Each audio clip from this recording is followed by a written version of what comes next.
weba sedda. Empyo yulira. Kata olakona kato empyo nalali amazi nga ganyukuga.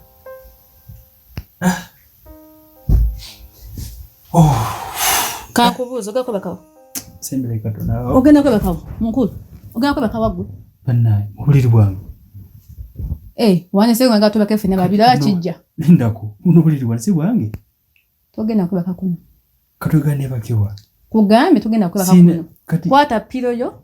Genda wansi. Genda kweba kanno kweba. Yewa. Kwata. Weba kiwali eri wansi. Genda. Tasagalo kyankalanye. Genda weba kiri wansi. Atobadde. Genda. Ndiba nailaki. Twandiko kati sagalo kyankalanye. Calvin sagalo kyankalanye. Ati bannaye. Umuntu nakuyamba. Genda.